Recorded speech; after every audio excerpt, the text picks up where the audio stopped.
uga sing dupa kemalon ngrengken sang apake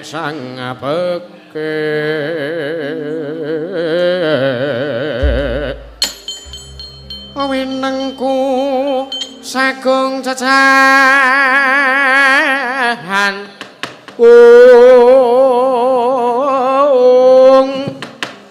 nanging sang tangi kipi sang resikane putra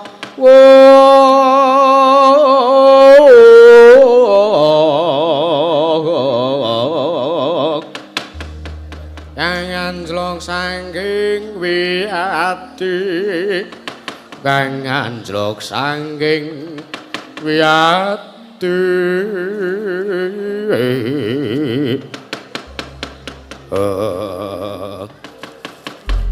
sekebyar katariku ngono to wau sampun paripurang genya para mbanjedi caos panglipur dhateng marang ngarsa Sang Nata Prabu Duryudana kocap ingkang mapan wonten ing alun-alun Jawi ananggir Sang Rekyanapati aris ngawi sanggaring para wadyabala Kurawa 100 den kepiyakaken mundur Sang apate ondang sanjo prajurit pendebari swara umyangkal parkurnang pok sura tambur yang papanden tuhu talu taklir jala dian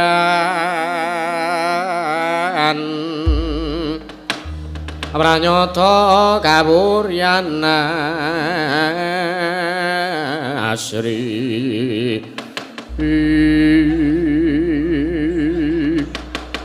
awasnya rampung sang apate genya dawuh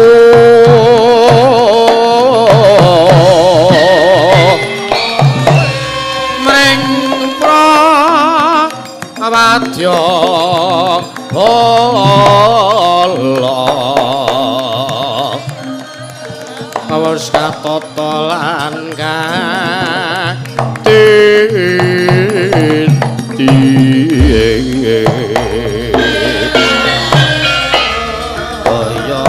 toya sang abate tuhuning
iya.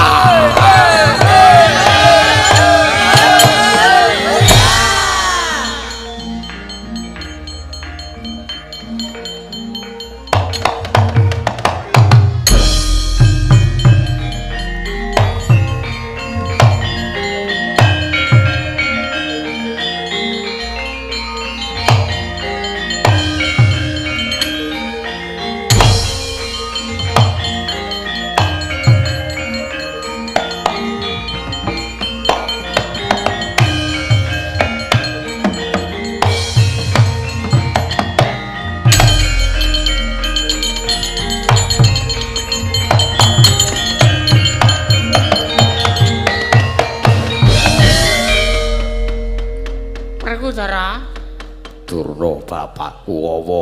Piye? Apa isih walang ati?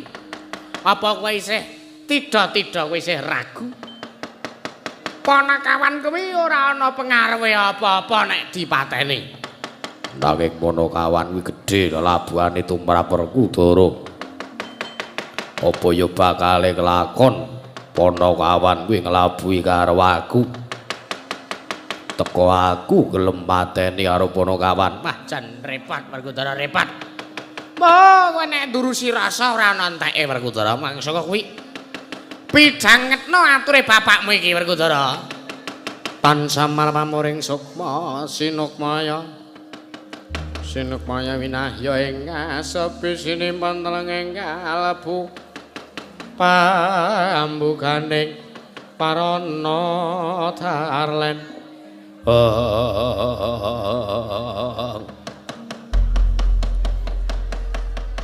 Sang Begawan Durna nalika semanten amalik tingalipun Sang Werkudara eling-eling pakardi Sang Werkudara kaya dene tugu tan malang temoleh menawi dereng kasembatan ingkang den gayuh kocapuing mangke sangka sela-selaning pelarapan Sang Raden Werkudara sigra ambalik amalik tingalipun ingkang waunipun datan wonten niatan jroning penggalih nedya amejahe dumateng para Panakawan dadoing samangke amalik tingalipun Sang Werkudara nedya duka yayah sinepik slok bidal mejahe dumateng Panakawan.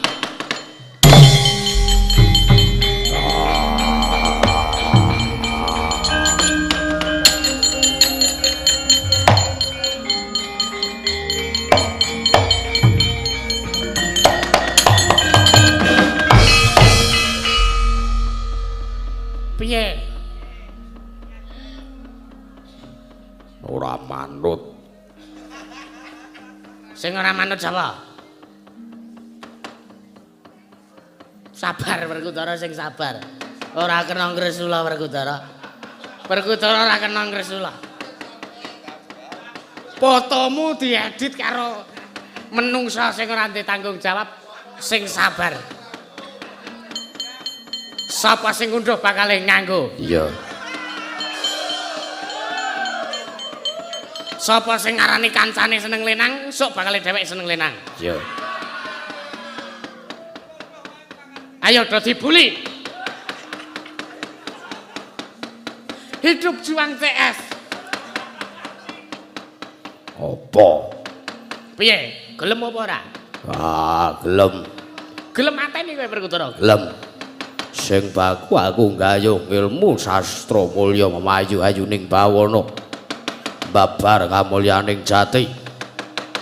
Bab Panakawan ora enek labuhane. Ora enek gunane apa-apa Panakawan mati pendhawa isih slamet. Bagus Werkudara, bagus. Nek ngono tata sapa sing arep pateni dhisik? Petruk. Lho. Ngapa Petruk sik? Ora Bagong, kae bocah gleleng. Kae gelak-gelaking bumi leleteking jagat. Bagong to pateni? Apa? Ora ana sing ngelok-eloki meneh. Ora ana sing ngedit-ngedit foto meneh. Muga Bagong kae wis duwe dendam kesumat karo Begawan Durna. Mula gage budal nek pancen arep mateni Petruk ora apa-apa. Nek Petruk sing pateni ora apa-apa. Iya. Aun jalu pamit. Aku tak budal Karang Tumaritis. Tak tutke ya Werkudara, tak tutke. Muga ben ana huru-hara Karang Tumaritis digawe Karang Abang ya Werkudara. Ya Dura Bapakku.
Sretinon langening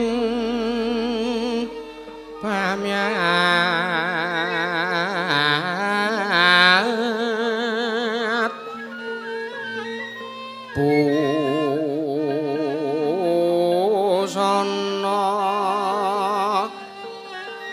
busana sutra kang maneka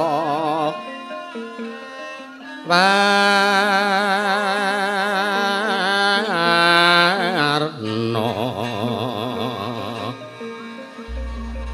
rengging kencana ratna bra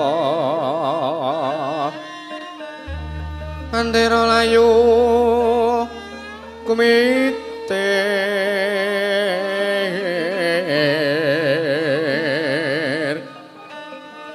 sinrang pandres sing maruta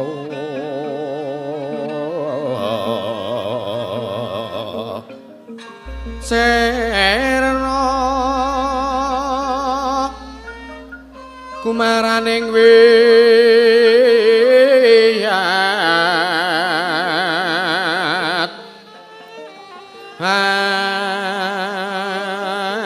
angkyan kumlebeting dwaja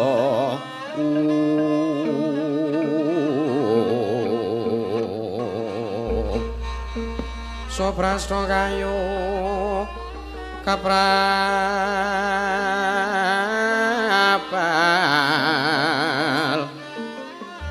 bos petanjraing bumi ron mawar katyuping angin ukila ambyar sumebar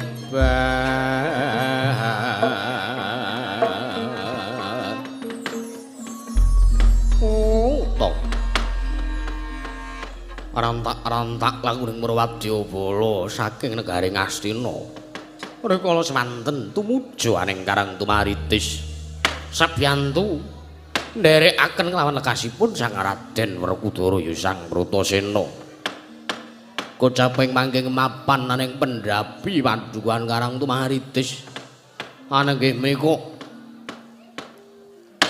warnanira Sang Panakawan atmajanipun Sang Kilurah Semar Rudranaya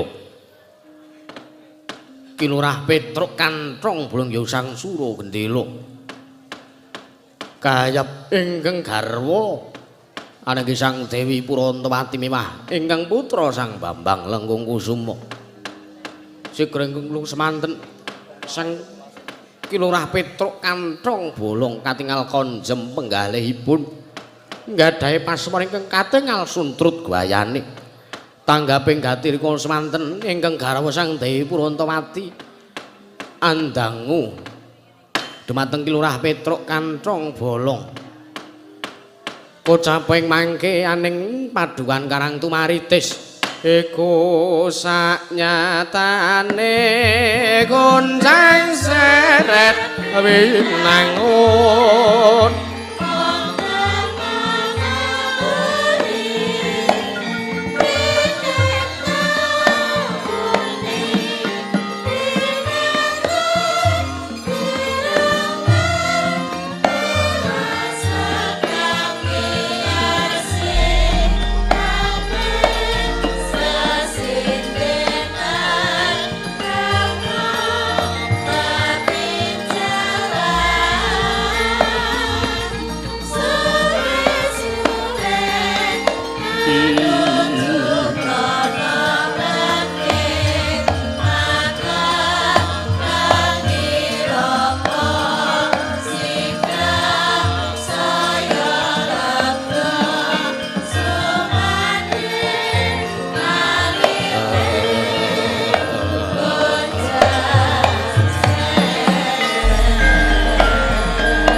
mangungkong kandung armane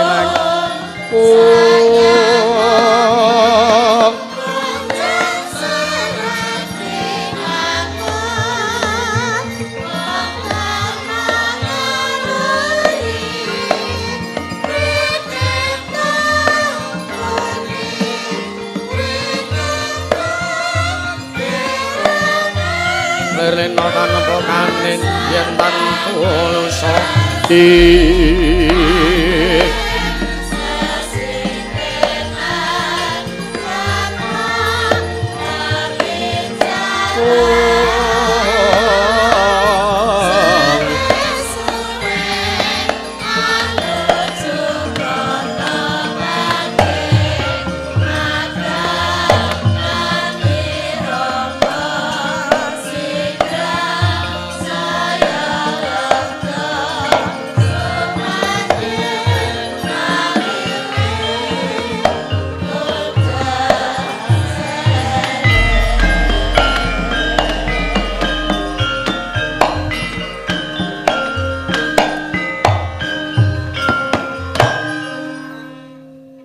Lenggal aning madyaning lincak kajeng nangka campur maoni nalika semanten kadhep dening Sang Garwa Dewi Purantawati nyawisaken dhaharan miwah unjukan arupi teh celup gula batu campur kopi mewah nyamikan inggih menika pun tela goreng kalian ganduleng mewah sampun kacawisaken inggih menika ses karmenanipun Kilurah Petruk Kantrong Bolong inggih menika alastu sehat tentrem mewah pipa once saking gading rikala semanten ingkang garwa Sang Dewi Purantawati amung nengga sabda pangandika saking Sang Kilurah Petruk Kantrong Bolong awit rumaos wonten bab ingkang aneh-aneh kocaping mangke nyaket piswanipun Sang Dewi Purantawati mangsanipun Sang Kilurah Petruk Kantrong Bolong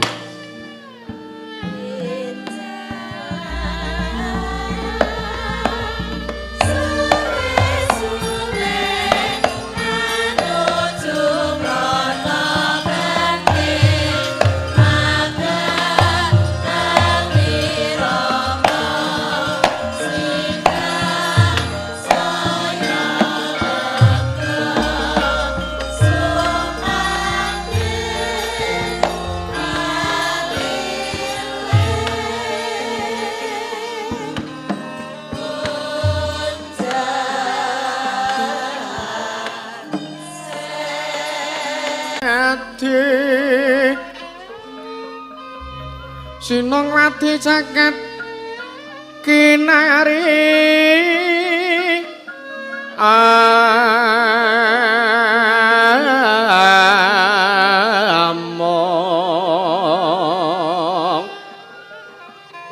mbak lumembak ombak ing samudra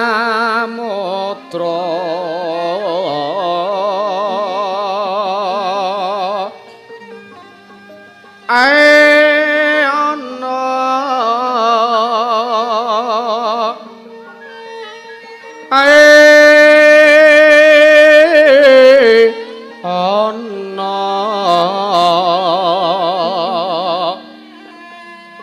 bali lumut hambre kanggeng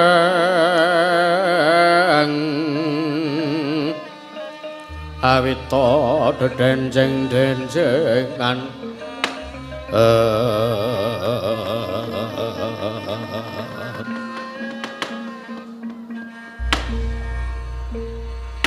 pakne kula wis setengah 7 esuk wedange ngasi anyep telone ngasi glathuk-glathuk mongko udute ngasi kanginan gandulenge nganti gondol kucing kilora wonten menapa dene jengandika sak klimah kemawon boten paring pangandikan kilora lengkung bapakmu ya kene aduh Kanjeng Ibu kula piyambak boten mangertosi kenging menapa bapa Petruk kanthung bolong kados mekaten kula kawit kala wau kula dangu mboten ugi enggal paring pangandikan kula piyambak ugi bingung manah kula Kanjeng Ibu iya ana ket mau wis dicepaki pacitan nganti aku kaliren ora gek ndang ngunjuk monggo aku netepi darmane wong omah-omah wong wedok ki nek sing lenang urung kokoh madang ya aja ndisiki mundak ana paribasan gedhe irunge ket mau ngasih aku ngelak urung ngunjuk Pakne nang apa Pakne iki lurah enten apa panjenengan kok kendel mawon kawit wau mung ngalamun kedhep men mboten ming jegegrek lingguh lenggahan mboten paring pangandikan napa-napa napa kula ya arep dikaya ngenekke terus kula niku paling ora iso nek dinengke kula niku paling mboten saged menawi dipun cuweke teko panjenengan kendel mawon mboten paring pangandikan nek ngaten kula saged kesah kula iso lunga golek wong lenang liya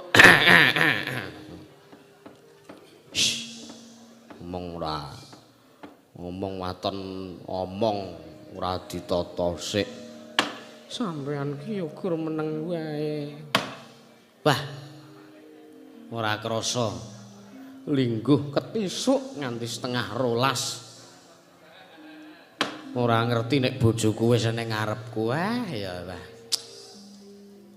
bojoku ki nyen ya ayu tenan ngono aku ki isih jane isih ora nyangka aku mung wong anak wong ora duwe aku mung batur aku mung ponokawan kok isih entuk anak ratu mongko nata agung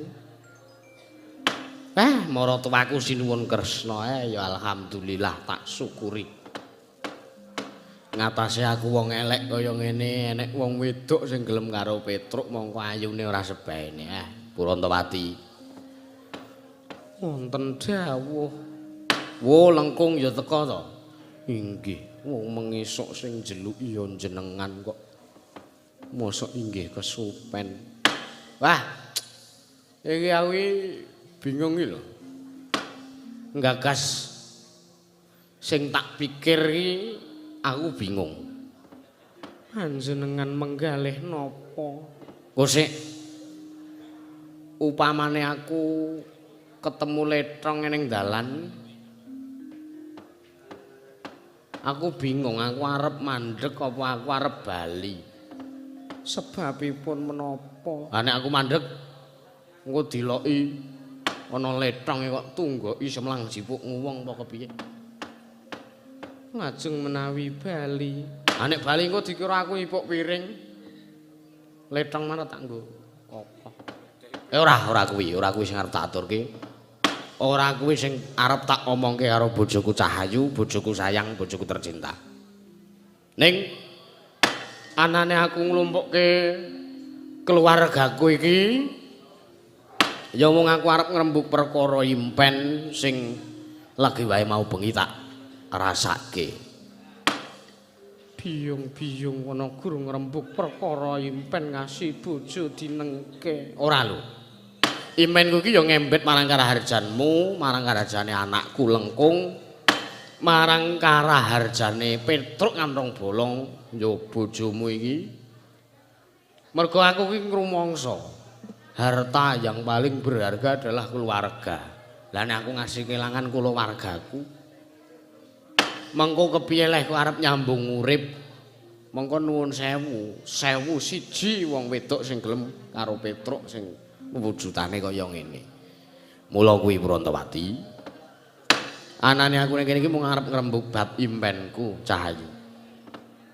Menunggu impene kok dirembug mbok inggih sampun impen menika namung kembangipun tiyang. Apa kowe kaget? Wonten barang mabur. Oh, barang mabur kok kaget. Inggih. Nyuwun pangapunten. Wong ngimpi menika namung kembange wong turu kok dirembug banget. Kanggo cah milenial kaya kowe ra mudeng. Tafsir mimpi apa kuwi kowe wis ora percaya. Angger wong muni takon impen tok arani musyrik. Angger wong muni takon impenku iki werdine apa tok arani percaya dukun. Ora kuwi ora.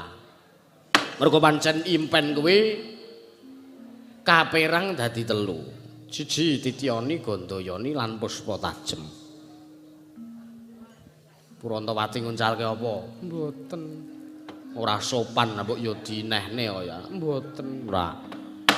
Tityani kuwi ngimpi sing ora dadi kasunyatan utawa sing tak omongke mau mung kembange wong turu. Gandayani kuwi kecil kemungkinan akan terjadi ning ya besar kemungkinan kuwi mung kembange wong turu uga.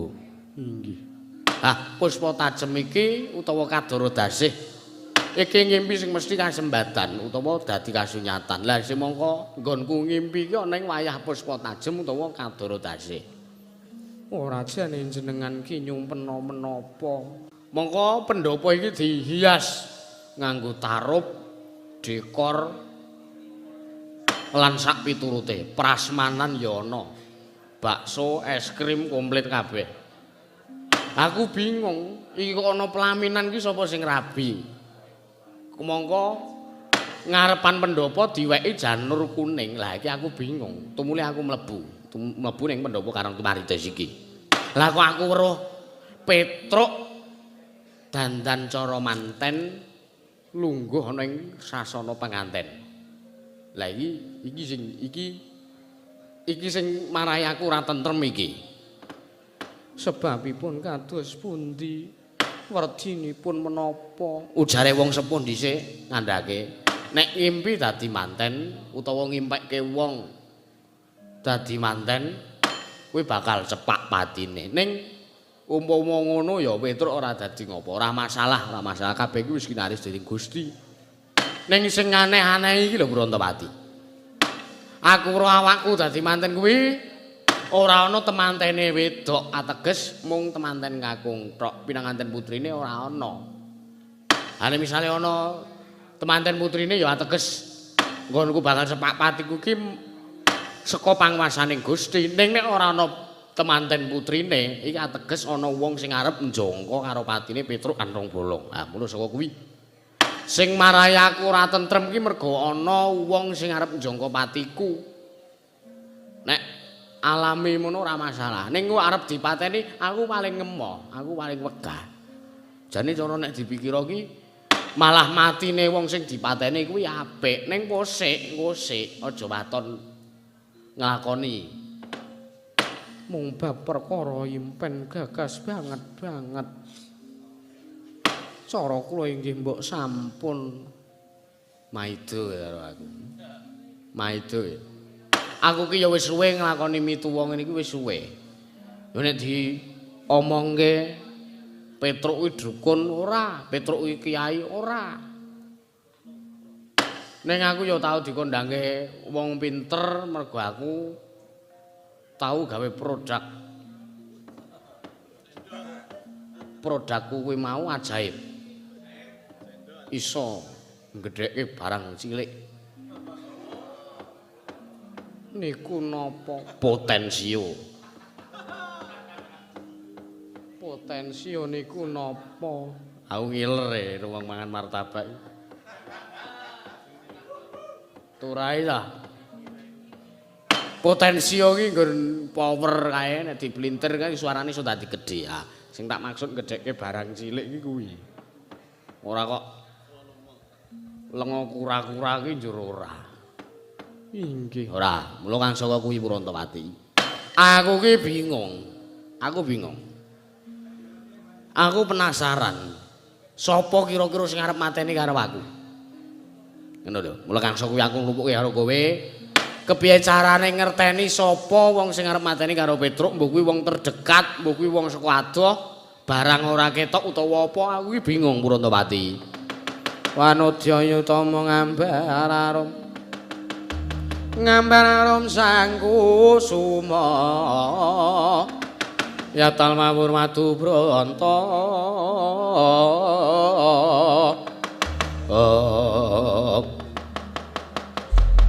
menawi kula kok namung nderek kemawon sebab arep ngerteni wong sing sengit karo wong sing seneng niku mboten gampang. Ayo mulane kuwi. Ning aku percaya wong sing seneng karo wong sing sengit akeh.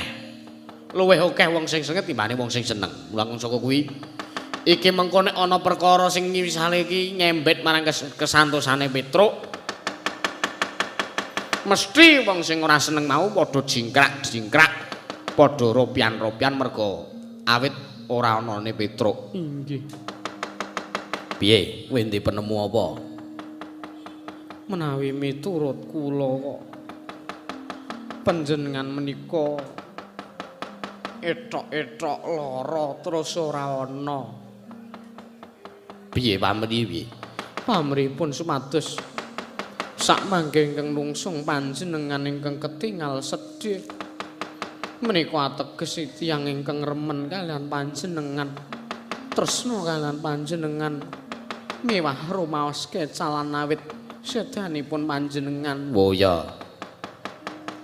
Lajeng menawi ingkang mesem guyu awit sedanipun panjenengan menika kula pesthekaken tiyang ingkang boten remen kalian panjenengan.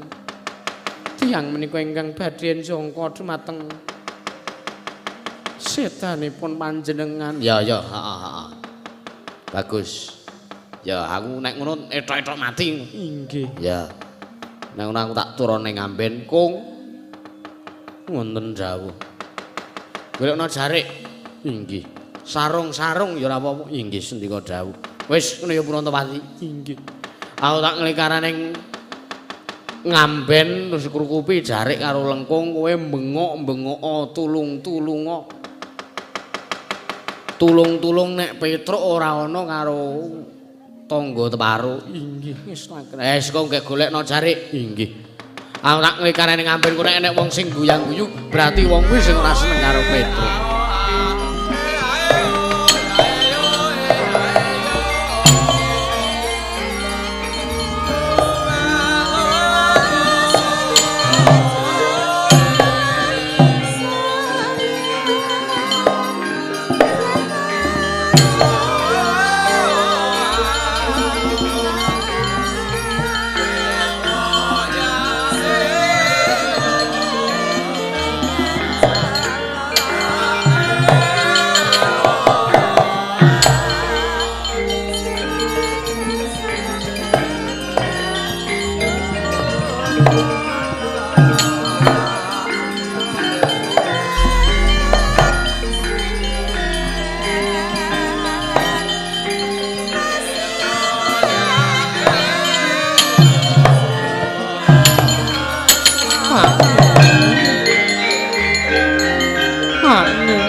kudu mung tekan semene lelakon uripmu.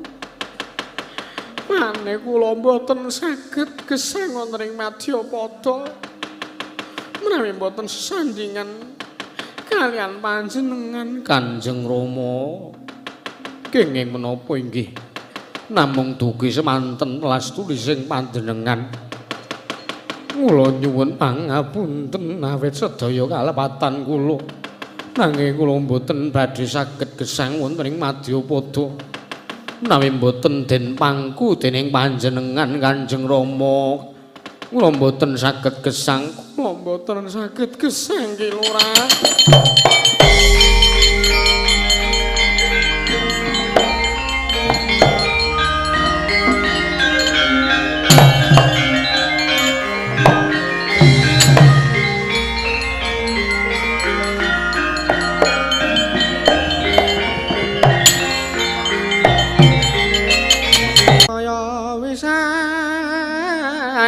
Animaya Wisnu Pradenta Om wis anggenimaya Wisnu Pradenta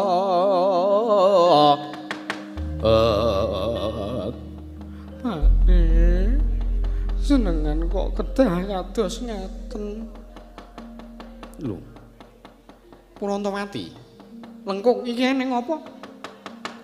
Iki ning apa kok padha tangisan iki janjane ning apa? Purantawati iki ning apa? Ayo gage. Raden wis anggene.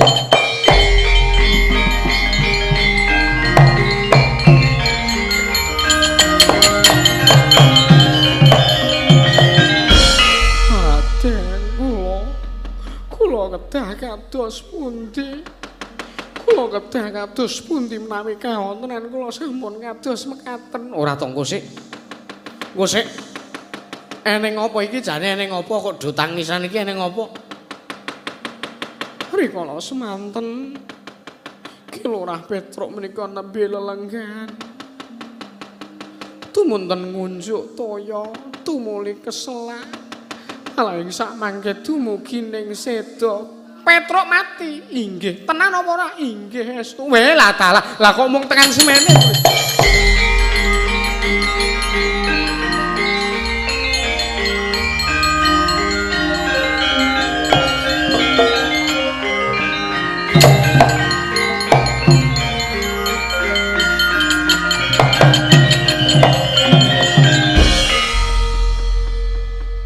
Weh, lah dalah nek ngono aku ngucapke bela sungkawa ya Purantawati. Inggih matur sembah nuwun ya. Mbok menawa panjen mung tekan semono tulise Petruk nggone urip ning Madyapada wong nyatane siji pesthi loro jodho telu lelakon kuwi wis kinudradening Gusti. Mbok menawa pancen kudrating Gusti Petruk matine dina iki. Inggih. Wis ora apa-apa. Ora apa-apa, ora usah ditangisi. Ora usah digetuni-getuni kok wong wis mati. Kula tasih tresna kalian Ki Lurah Petruk. Wis to. Tresna kok tresna karo wong mati, tresna karo mayit iki ngendi ana critane? Ah sing isih urip wae akeh kok. Wis to sing wis ora ana ora usah digoleki. Gunane apa tresnani wong sing wis ora ana? Wong sing wis ora ana kuwi nek ditresnani ora genti tresnani genti. Mergo wis beda alame. Inggih. Lah iya to. Lah kepiye kira-kira kowe wis duwe gagasan? Kira-kira kowe wis duwe iguh partikel kowe arep nggonmu kepiye kahananmu lehmu arep nyambung urip nyambung gesang kados pundi lho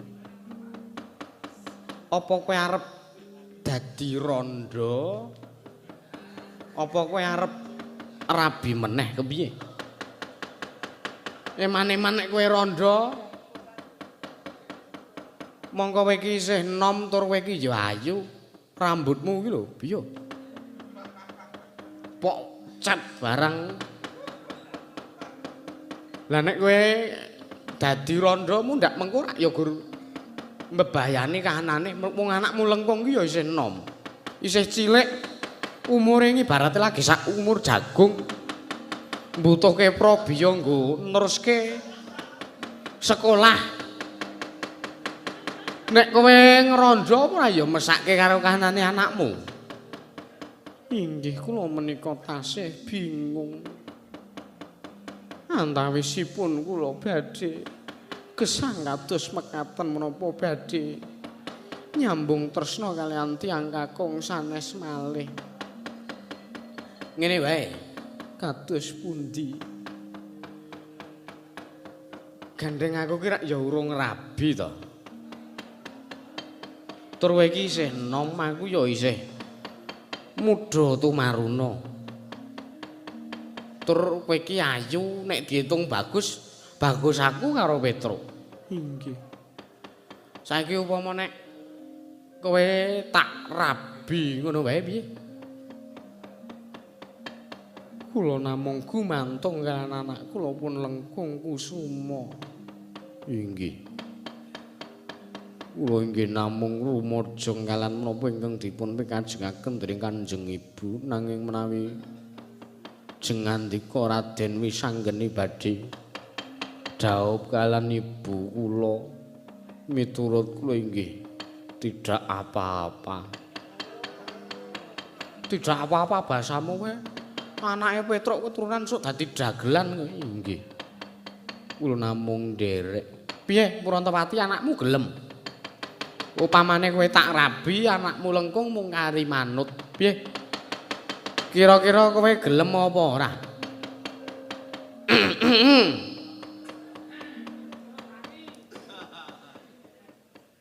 Kula kok krungu swara wong dehem. Wis ben.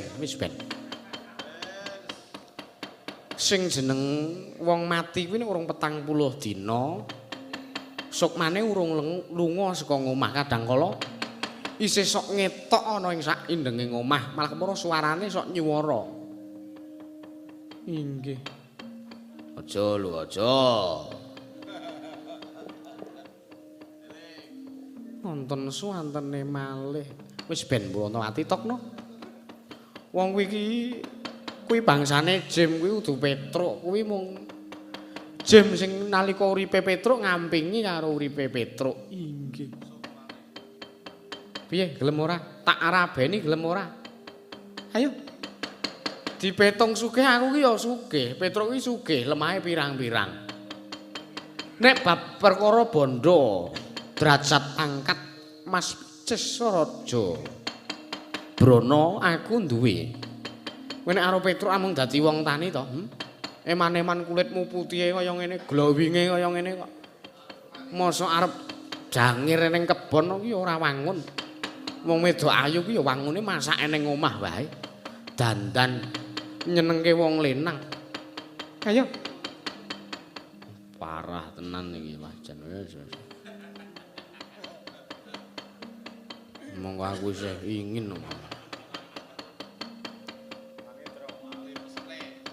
Inggih kula purun. Ayo. Nek ngono gari golek dina nentokke kapan aku karo kowe rabi ya Purantawati. Ayo, aja dikapak-kapake bojoku.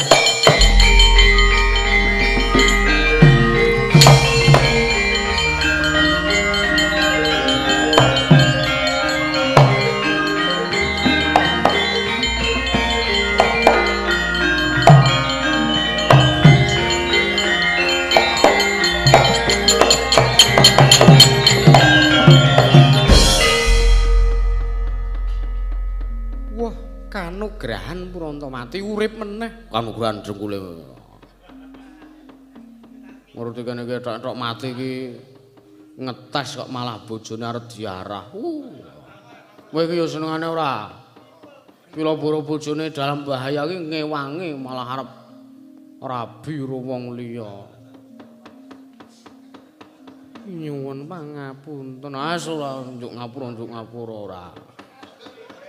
Kowe kok enthok-enthok mati iki ngopo kowe? Ah sing tak mengke kula critani. Purontowati mlebu. Mlebu. Langkung mlebu ning kamar. Dolanan HP wae. Inggih.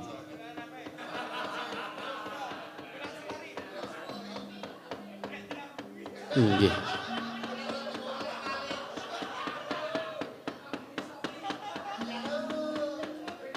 Iya, Dru. Ya, Dru. Serawungmu kok edan-edan mlebu ning kamar. Inggih.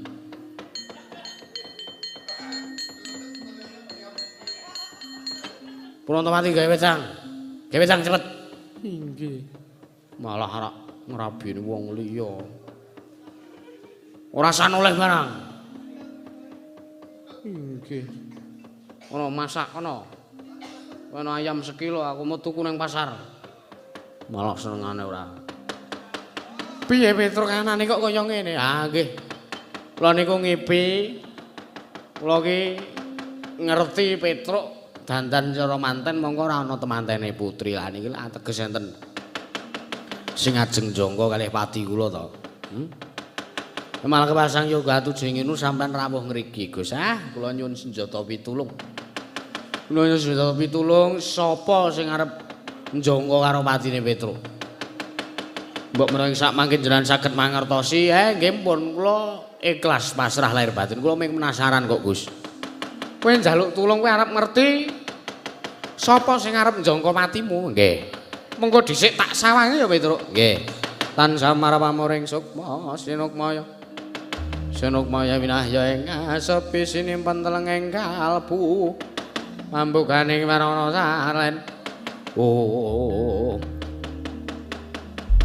Pancen bener wong iki mau arep njangka karo kowe. Wah. Ning gone wong iki mau arep njangka patimu.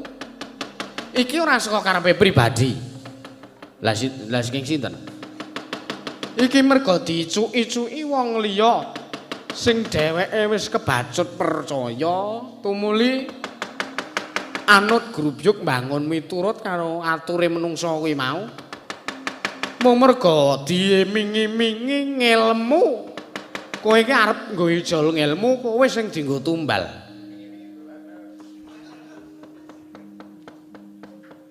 Wedan.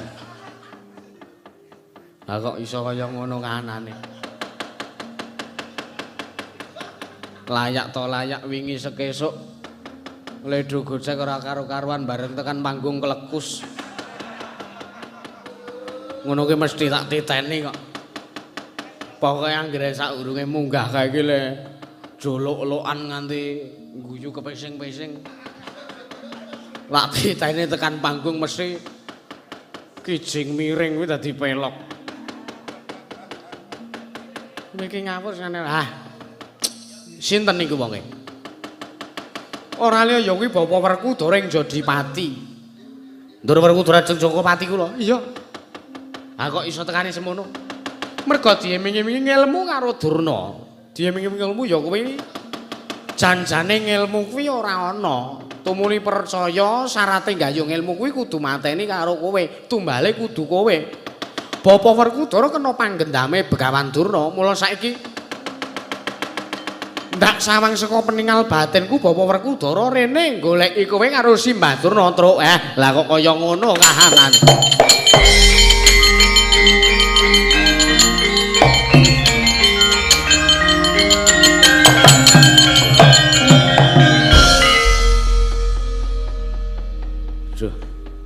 Nek umpama Petruk ki mati saka pangwasaning Gustimu mboten napa-napa ning niki mesake Gus eman-eman iki eman-eman.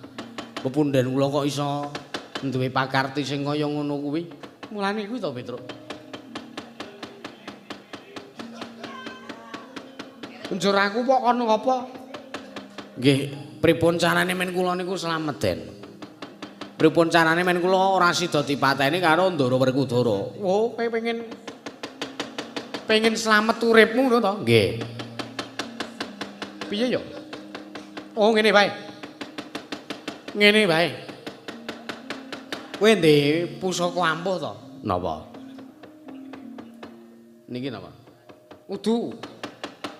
Kowe rak duwe petel. Nggih. Tak nyilih. Petel mung siji arep disilih. Ngono ora bali. Bali. Petelku tak ijoli petel 40 cacah nggo nutuki gondolmu kuwi men ora. Kene nyilih petele. Alah. Ming siji lho, Gus. Kasihnya ora kesuwen. Nggih. Sik, enteni teng mriki. Niki. Petel kok wernane kaya ngono. Niki kecemplung ngene ember cat.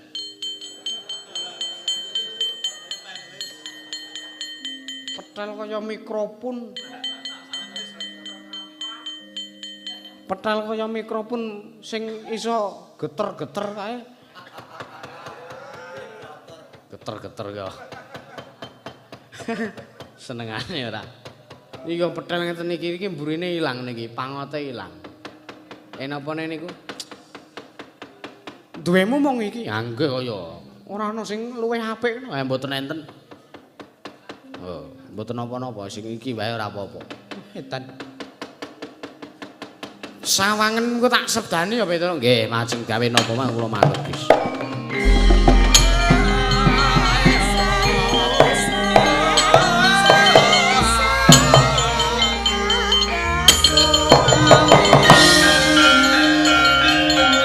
Bos.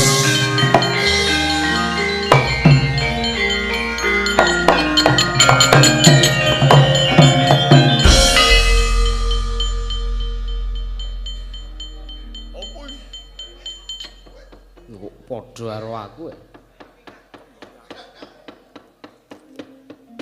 Sampeyan iki lek gawe. Iya. Wah, jan. Kok iso dadi wujud Petruk bedane dheke sumeh aku rada galak. Iki ya iso omongan, iso.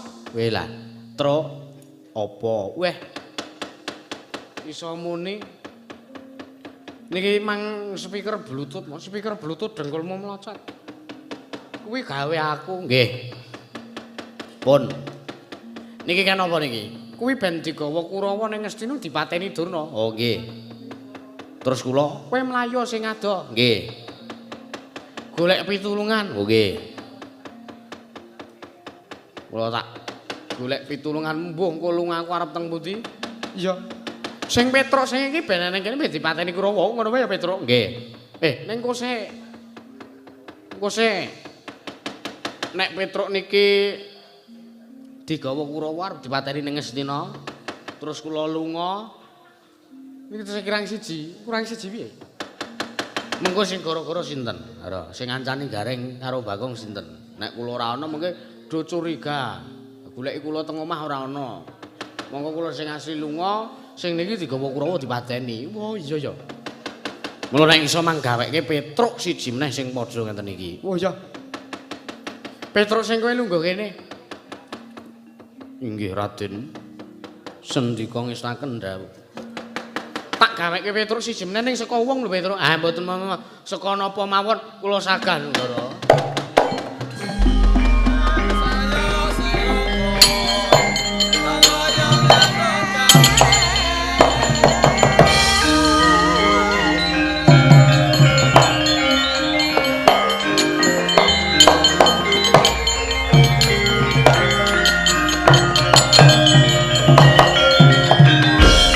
Lamun katututan lamun mangsa prawira digdaya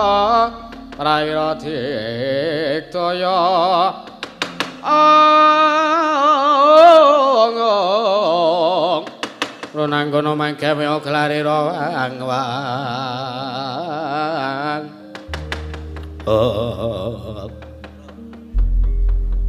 Ngopo ini? Kaget tau ana aji pameling sing njeluki karo aku tak buka kok adikku wis anggeni ning apa kowe gelem nulungi Petruk ora? Petruk ngopo? Petruk arep dijangka patine terus nah iki aku gawe Petruk loro sing siji men Petruk sing sejati lunga sing siji men dipateni karo wong sing arep mateni Petruk. Terus aku kan dadi Petruk. Lho, kon ngopo aku? Goro-goro karo Bagong karo Gareng. Antemi lho ini. Aku ki wong ora iso gojek, aku ki ora iso guyon, wong aku ki ora iso nembang apa-apa. Kok dadi Petruk ki nganggo aku diurak penonton. Ora. Wis kowe manut aku. Ya. Kowe tak dadekke Petruk ya. Ya. Ora jane sing arep mateni Petruk ki sapa? Satria Anjadipati Raden Werkudara cangkeme. Bapakku, Bapak Werkudara ngono ora iso dadi Satria Anjadipati bareng. Wis kowe ngempet ambekan. Ya. Meneng ya, Kang. Ngempet ambekan. Kowe nek tak dadekke Petruk kowe gara-gara karo Bagong karo Gareng. Ah, iki arep tiru-tiru Bagong ki ora. Ku dadekke Petruk dari wae ora usah kakane nganggo. Oh. Ngempet ambekan ya. Ah, wis aku manut karepmu ni.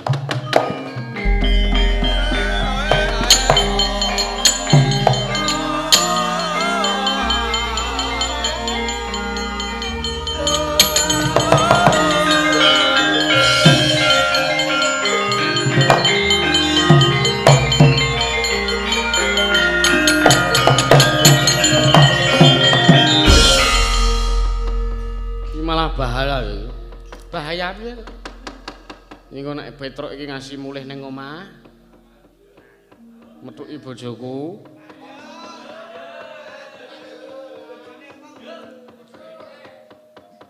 Ora ya truk aku kuwi ora iso nafsu kuwi. Ah sampean ki apa nyatane wedokan pirang-pirang sampean gendrak kabeh.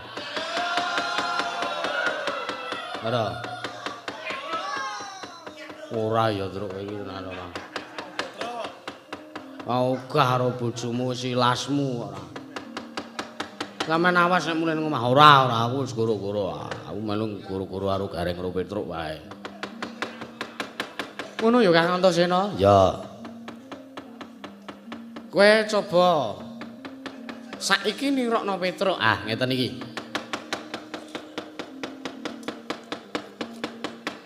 Nek gara-gara nika kula nek metu mesti sakderenge uluk salam riyin. Piye wi? Kula nuwun wonten ing tlatah ngendi ngono misale. Kula nuwun wonten ngono to.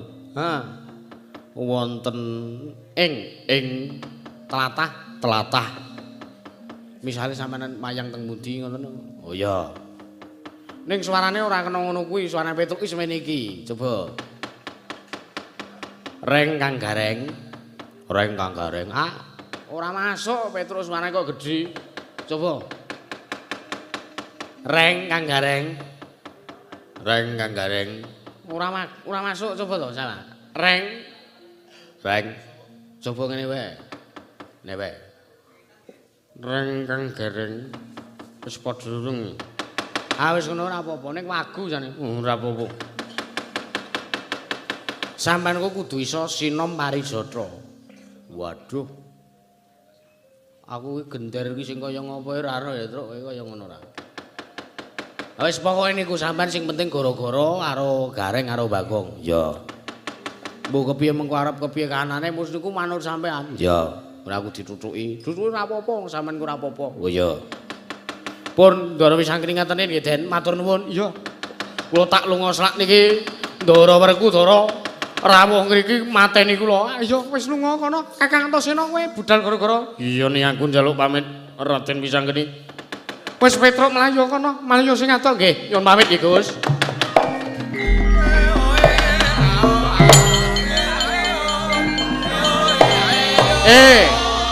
Po. Petruk ambles bumi. Ya wis lah.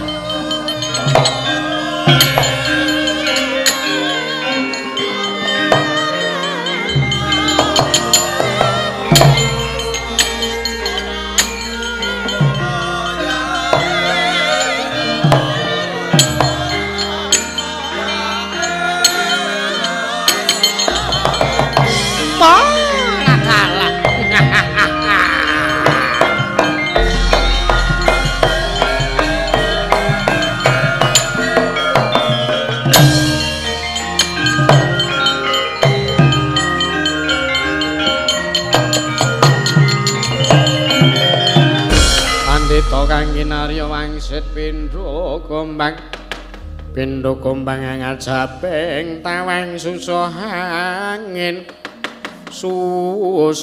ngendi nggone Petruk kowe kok malang kerik ora tata krama karo aku. Ora tata krama ya ben. Halo. Sampean ki ya ngawur, kula ki ra dosa karo sampean, kula ora kleru karo sampean kok kula ajeng mang pateni. Lho, kowe jebul wis ngerti. Lampun. Jawata sing paring sasmita kalih kula, mergo sampean arep ngemenehi ilmu karo Ndara Werkudara. Kula diparingi sasmita kalih Jawata Petruk, kowe kudu ikhlas, kudu sago dadi tumbal. Kowe arep dijoli ilmu karo Ndara Werkudara. Nek sing rawuh mriki niku Ndara Werkudara langsung kula manut ajeng nggih tumbal, kula manut ajeng ken napa-napa kula manut ning gandeng sing teko rene Begawan Durna. Sorry. Aku ora percaya. Lho. Ayo kowe tak boyong ning sida kowe tak pateni. Nek mboten Ndara Werkudara sing nganti kalih kula, mboten Werkudara sing mateni kalih kula ora percaya. Lho. Werkudara ki gurune aku, mangka sasmitaning dewa. Sing kudu mateni Petruk kuwi aku, mergo sing matedhake ilmu iki mengko ora liya. Marang Werkudara ya omong Begawan Durna. Nek sing ngomong ngoten niku Ndara Werkudara kula percaya, ning kula matur melih. Nek sing ngomong ngoten niku Begawan Durna, aku ora percaya. Lho, apa kowe arep tak ruda paripeksa? Apa aku kudu ngruda paripeksa karo kowe? Ayo. Kowe gelem tak boyong ning Ngastina. Kowe arep tak pateni dadi ijol ilmu, nggone Werkudara bakal nggayuh ilmu sastra mulya memayu ayuning Cantruka. Ayo.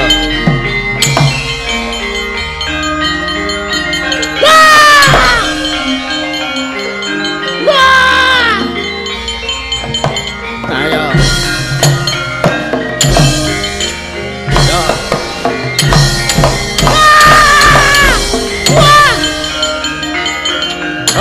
Tot.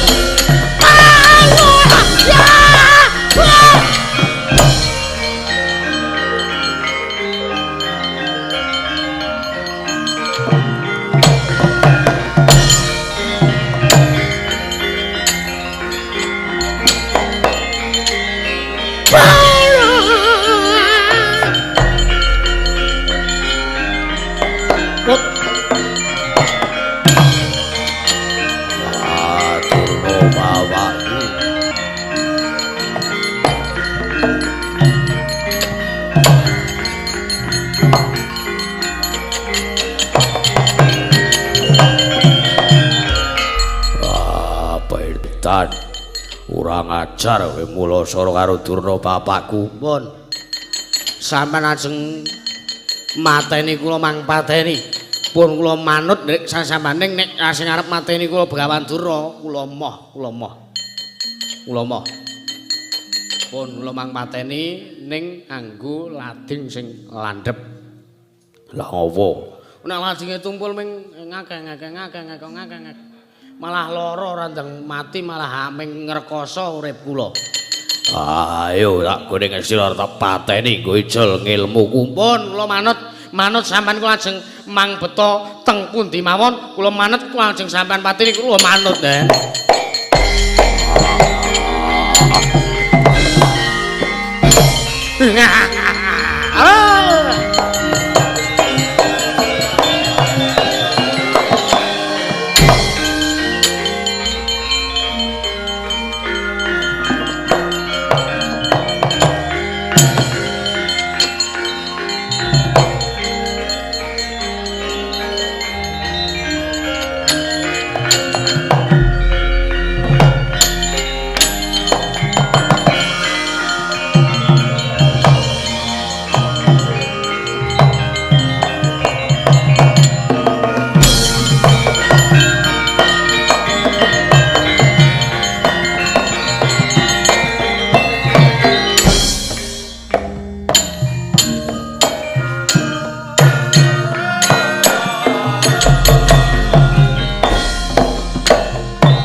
saya dalu aras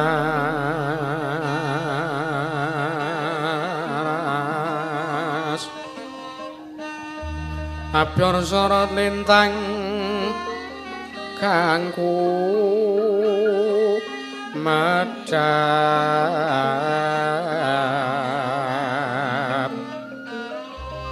tete sonya madya ratri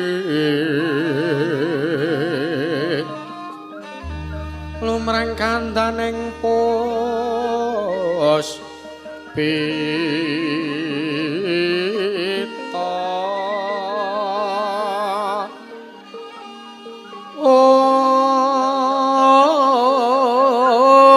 ong karanggawan potyanira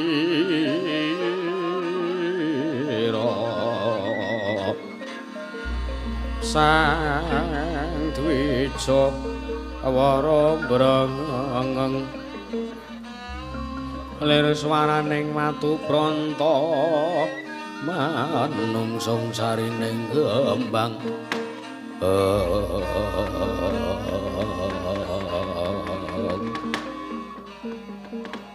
iler iler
Sira wing sanjuang karo kumanto sing dalu. Juring ratri ning kacarita amung sanjuang ora tangga pati. Jedul saking brangwitan kaliyan mega sarta gunung-gunung. Paranjene kang bisa merbawani jagat raya dupitan sing aman yen diwasanena wau kawususa wancine wis ngancik goro-goro. Sukra mangkara tumpak mendo tete tete karo pasoma wara cita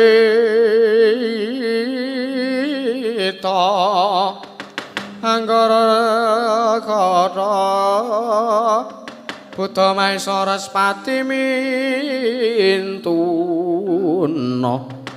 eka twitri catur panca sacapta asta nawatasa apa